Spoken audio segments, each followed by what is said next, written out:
Hello my friends and welcome back. It's Wednesday, the middle of the week, hump day. Happy Wednesday to you. We begin today's video again with a reminder what's really going on in Ukraine, in Kyiv.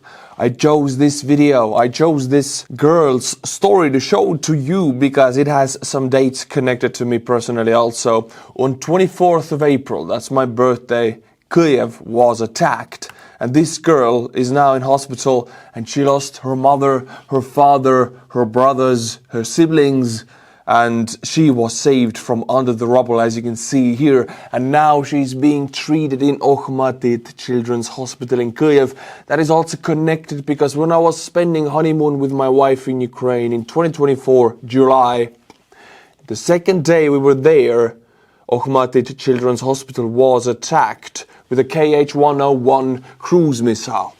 Me and my wife, we were very, very traumatized by that. And now this very same girl is being treated in that hospital. So this is going on in Kyiv right now when I'm sitting in my comfortable studio in free Estonia. Just to give a little bit of a comparison to me and to you. Okay, my friends, now we go into a subtopic called Ukrainian Air Force, because they have been using their Air Force much more in 2025. First 4 months, January to April, we have had plenty of videos of Ukrainians using French AASM glide bombs. They're called Hammer glide bombs with MiG-29s, and they've been hitting Russian command points on the front. This one, for example, came out yesterday and it's in Sumy region. See, Russians go to the front. Most of logistics, 10 to 15 clicks, is fully destroyed, so they set up these front lines command points. They stock up some ammunition, some drones there, and this is where the Ukrainian Air Force comes into play, finds out where they are, coordinates are set, and a hammer is on the way. The French send their regards. You see, this was the French baguette leaving its mark on the Russians. What a wonderful kaboom. Of course, the Ukrainians, they have a very small amount of these French glide bombs, so they use them when they find a cluster of Russian troops or command point or a stockpile, and this was the case here. Now some sad news, because when you use your Air Force more often, like the Russians do, they have losses, but Ukrainians also now took a loss. This is a Ukrainian Su-27 going down right here on the video. Now we know the pilot ejected and the pilot is safe, but yeah, Ukrainian Air Force lost a plane. When you use your Air Force, you take losses. That's how it is. It happened on April 28th, and the Su-27 was taking part of a combat mission shooting down Shahed drones. Ukrainian Air Force is very actively shooting down these Shahed drones. They're very good at it, but it puts them in danger also. Now, my friends, we go to Russia because Ukrainians sent a lot of drones to Russia. This time it's in Bryansk oblast, and they attacked the Gremny factory, and this factory produces electrical components which are needed for almost anything Russia makes. Among them are Topol M, Bulava, S-300, S-400, Pantsir, Iskander, radars, and everything else similar. This factory makes electronic components for these weapon systems, and you see it on the videos. Ukrainian drones made a beautiful connection into the factory. I mean, Russian troops were smoking very carelessly on the factory premises. If I was a Russian factory owner or commander, I would set up smoking stations so troops would be smoking away from my precious factory. This way it wouldn't burn down. My friends, you do remember a few months ago Ukraine was striking Russian oil refineries almost daily, and then suddenly Trump came in with his, "Oh, I'm gonna make peace with one day." It never happened. It was all fake. He cannot make peace. He has no cards. But Ukraine was kind of forced to stop attacking Russian oil refineries. Trump played all the cards he had. One of them was that we're gonna stop any US military aid if you continue attacking Russian oil refineries, and Ukraine stopped it. Therefore, you haven't seen any videos of burning Russian oil refineries. Well, Ukrainians have had enough of Trump also. Here, we have a video, and I've been waiting for this for months. Novorossiysk, it's not an oil refinery, but it's a Russian Black Sea Fleet fuel stockpile, fuel storage site, however you want to call it. And Ukrainians attacked it with symbolically anti-ship missiles, which is beautiful. See, Ukrainians have developed a Neptune anti-ship missile, which then they redeveloped into a cruise missile, attacking Russian ground targets, because you don't have to attack Russian ships because they sink on their own pretty much. And the good thing with these fires in Russia is that they really cannot be put out. They just usually wait until the fuel burns to the ground and then they go on with their lives. By the way, Russians themselves say that this was an accident, no connection to Ukrainians at all, because for the Russians it's more important to save face. It's easier for them to admit that they were behind this accident than that the Ukrainians were behind this attack, because when Ukrainians attack them, it's always so humiliating. Well, it was the Ukrainian Neptune missiles. Alright, my friends, I have 3 new names for you. I'm butchering the Buy Me a Coffee monthly members. Get ready for some ear bleeding and take your kids away from the screen now. James Kufner, Jochen Josep Kross, Kolmas, 3, the third, Double Aron. We have 3 of them. Thank you for each 3 of you. If you like my channel, buy me a coffee, link is in the description below. Soon it will be May the 9th, 1.5 weeks until Russians celebrate their biggest day of the year. It is their only religion. It is the religion of worshipping death, pretty much. It's the Victory Day parade. It has nothing to do with May the 8th, the Europe Day, the ending of Second World War, because May the 9th in Russia is a completely separate thing. It's a brainwashed worship cult of death. Nothing connected to remembering real victims of Second World War. Well, talking about it, look at this video. These are rehearsal tanks of May the 9th parade, and they're rehearsing in Moscow already. These are legit targets, because you can be sure they were on the front before, or they came out of the factory, and as soon as the parade is over, they will be going to the front. So they will be weapons against Ukrainians. So they are legit military targets, even at the time of the parade. I would love to see some careless smoking going on at the parade. I would just, that would warm my heart. That would really make my day. So let's hope that Ukraine, see, this is the country border, this is Moscow. Let's hope hundreds of drones will be flying over all of these cities into Moscow on 9th of May. Talking about 9th of May, there are Russians in Europe also who think that they're somehow entitled to take part of that cult of death they have in Russia. 9th of May, we are done in Europe with that. Europe's Day is 8th of May. That's the end of the Second World War and the remembrance of the fallen of the Second World War. Berlin police in Germany is preparing to issue a general decree for areas around World War II memorials in the city.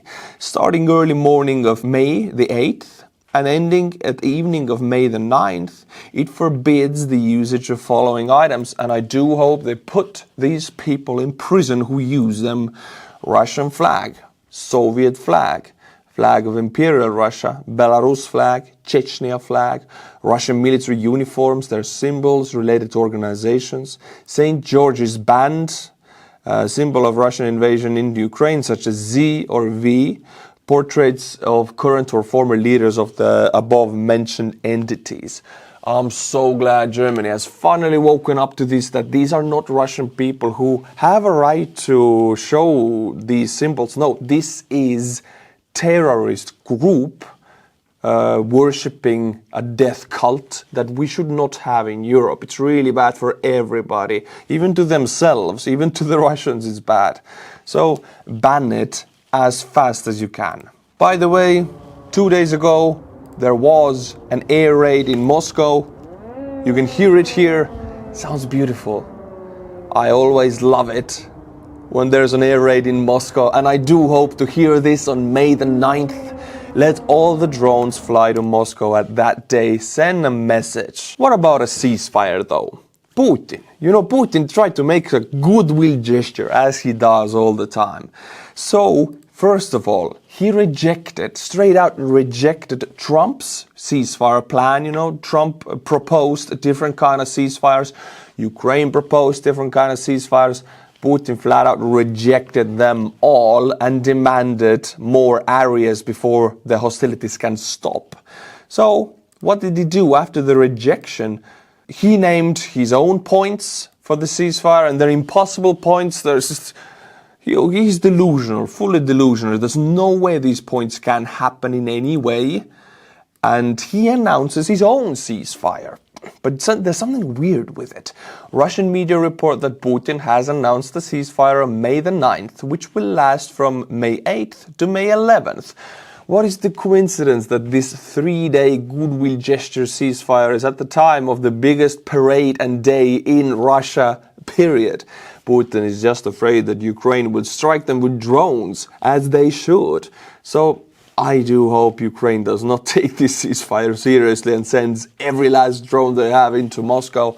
Well, Trump actually was not happy about this because Putin rejected his plans and then initiated this 3-day ceasefire, which is like a half measure and to show that they really don't want peace, they just want their parade not attacked. So, yeah. I do hope this shenanigans wakes up Trump finally, because he's super blind to what's going on right now. But maybe slowly, you know, piece by piece, we can educate Mr. Trump to understand what's really going on in this war. I saw this photo on the front and I gotta share it with you, my friends. This is a Russian motorcycle troop. We call it a mopedic. Moped troop, mopedic. It's really good. And he's wearing a wheel on the front and a wheel on the back. Now, I have a question for you. Knowing that Russian logistics is, you know, quite horrible on 10 to 15 clicks on the front, is that a logistic guy or is that armor for mopedic to go to the frontal assault? Because it works both ways. My friends, Russia suddenly started posting tens of videos of North Korean soldiers training in Kursk. It's all public now. They came out of the closet with their bromance with North Korea. Even North Korean TV stations are now blasting about our soldiers in Kursk, victorious, yada, yada, yada. You know, Russian talking points. But the videos they publish, the Russians publish about North Korean trainings, I want to show them to you because, okay, it's the usual. Trying to shoot down a drone with a shotgun, right? It happens. But then you have this knife-throwing guy. When have you seen an opportunity to throw a knife in Ukrainian war? In the steppe. Look at that. It lands nice, right? But what the hell? Are these guys like special forces or what? Are they ninjas? They're doing some ninja moves. Look at that. Are these nunchucks or is it? Look at that. Look at this dude. He hits the bag and his knife drops from his hand. Now, that's a ninja move if I see one. He just straight dropped his knife. Alright, that's it. I just wanted to tell you there's plenty of videos of North Korean troops being trained as Russian meat in Kursk. There's massive amount of videos, all links in the description below. But knife throwing. Damn, man.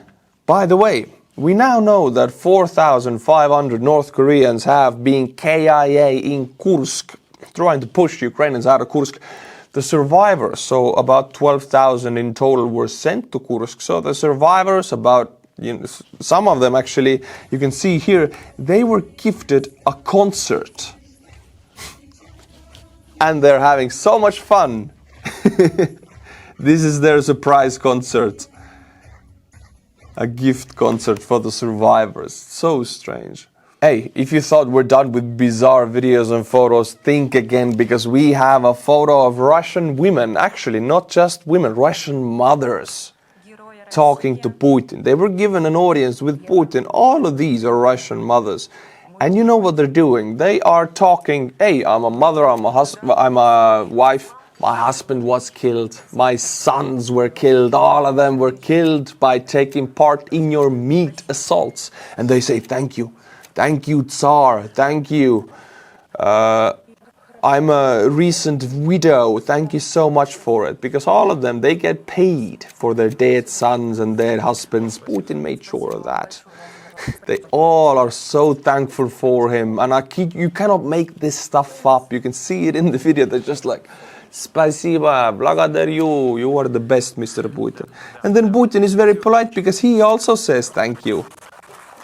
So he says thank you back. Very nice. Wow, wow, wow. Connecting to these Russian women trying to get paid. Hey, I kid you not, this is from Russian Telegram channel. This Russian woman has a question and I read that question for you. Maybe you can help her. Hello. Question regarding payments. Maybe someone had a similar situation. My first husband died in the special military operation in July 2022. I married my second husband. Ooh, damn. Also a military man. What a coincidence. Who also died at the front of 2024. Can one person receive such payment twice? Thank you, Anonymous. These Russian women, they want to make some coin and they will marry and remarry as many military men as possible because the money is good when the men turn into minced meat. We have talked about the mineral deal for so long. At the beginning of Trump's presidency, he came out with some delusional space numbers of 500 billions. This is what Ukraine owes America. There's no way in any universe. Then he went down to 200 billion and now, good news for Ukraine, past US aid to Ukraine is not included as debt at all because it was not debt, it is not debt. If Trump wants a mineral deal, he must respect the other side signing it. There's no way they can turn Ukraine into their colony, which was the first draft of the mineral deal. So, Prime Minister of Ukraine, Shmyhal, says the agreement must follow Ukraine's constitution and EU rules. He also says that there will be a mineral deal. So in the future, in the next 50 years span, minerals, rare earth minerals from Ukraine. We're also talking lithium. Ukraine has massive amounts of that. And all others, some cobalt and everything, will be flowing from Ukraine to the United States if necessary. So Trump is taking care that they have their rare earths if necessary. So that will happen. So United States will have interests in Ukraine. That's good news. Now, you know what? Trump's tariffs have finally started to hit the American consumers because, you know, they order a lot of stuff from Amazon and 70% of Amazon's stuff comes from China. So Amazon started to display tariff costs for consumers just to say that, okay, you know, you want to buy it, you want to buy $30 worth of goods from China. This costs you $30 extra as tariffs or something like that. Just to show people the real costs. You cannot hide it. I mean, you got to be honest with people. And immediately, Caroline Levitt, you know, the weird girl speaking for the White House, told that this is a hostile and political act by Amazon. I don't understand how can it be, because this is truth. It's just showing to the customer what they will pay for, because tariffs will ultimately always be paid by the consumer. And now Trump announces these massive tariffs and don't want the consumer to know that they have to pay for it. So strange. Here is a little meme for you, because MAGA people, make America great, right? Big, beautiful tariffs, we love them, oh yeah. And then suddenly Amazon just shows import charges, which is because of Trump. MAGA people say Jeff Bezos is a hostile Chinese propagandist. So just one more time. Tariffs will always be paid by the customer. Repeat after me, dear MAGA people. You want the tariffs, you got them, you have to pay for them now. This is how it works. Nothing new about it. But Trump forced Bezos' hand, and Jeff Bezos, I guess, caved, because then Amazon dropped the whole import charges thing. I mean, they still charge you, but they don't show it like that. So basically, Trump does not want MAGA people to know that they pay for tariffs. It's so strange. He put the tariffs up, but he doesn't want people who pay the tariffs to know that they paid for tariffs. It's so strange. I cannot. America is a strange country, man. All right, enough of that. Let's go to India and Pakistan. Something refreshing to you, right? Modi, the Prime Minister of India, gives free hands to the Indian military, saying that they can now decide for themselves how to act in any given situation, how to respond militarily to any provocation. This means pretty much that war between Pakistan and India might be days away. And there are border clashes happening already. We can hear it in this video.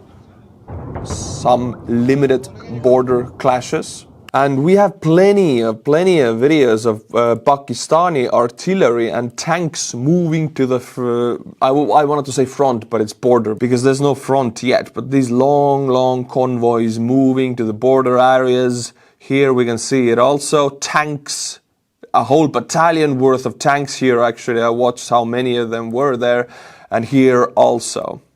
There's a lot of Chinese-made stuff, there's some American-made stuff that's all moving to the border areas, and Pakistani defense minister actually says that war with India could break out in 2 to 4 days now.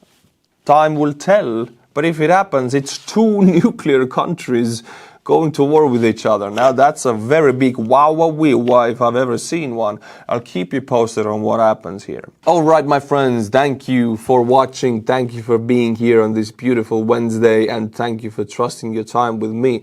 Promise not to waste it. I'll be back for you on Friday, and for members of the channel, YouTube members, Saturday also you get an extra video. If you want to watch that extra video, sign up for YouTube membership. As always, my friends, until my next video, Slava Ukraini, and bye-bye.